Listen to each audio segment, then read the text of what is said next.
एक और अहम खबर यहां पे आपसे शेयर करेंगे। सुप्रीम कोर्ट में कल की अदालती कार्रवाई बहरास्त नशर करने पर गौर किया जा रहा है। जराये के मुताबिक सरकारी टीवी के तकनीकी अमले का सुप्रीम कोर्ट का दौरा, अदालती कार्रवाई नशर हो गया नहीं, हुकाम हतमी फैसला भी नहीं कर सके। जुल्करनैन हैदर हमारे साथ हैं, उनसे इस बारे में जानते हैं। जुल्करनैन आगाह कीजिएगा। जुल्करनैन इकबाल हमें आगाह करेंगे।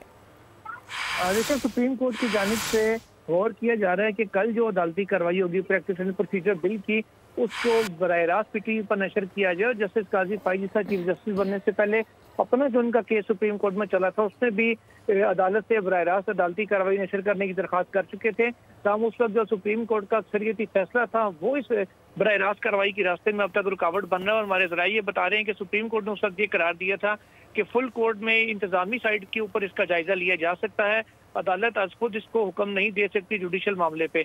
अब उसी हवाले से गौर किया जा रहा है। पीटीवी का जो अमला है वो तकनीकी अमला विजिट करके जा चुका है, वो भी तजमज़ब का शिकार है कि जो ही सुप्रीम कोर्ट हुकाम हतमी फैसले से आगाह करेंगे कि बराह रास्त कार्रवाई नशर की जानी है नहीं, उसके हवाले से वो अपनी तैयारियों को भी हतमी शक्ल देंगे। लेकिन सुप्रीम कोर्ट के हुकाम जो है अभी तक इस हवाले से कोई हतमी फैसला नहीं कर सके, लेकिन गौर अभी तक इस मामले के ऊपर जारी है। जी, बहुत शुक्रिया जुल्करनैन इकबाल हमें तफसीलात से आगाह करने के लिए। सब्सक्राइब करें और बेल दबाएं ताकि कोई खबर रह न जाए।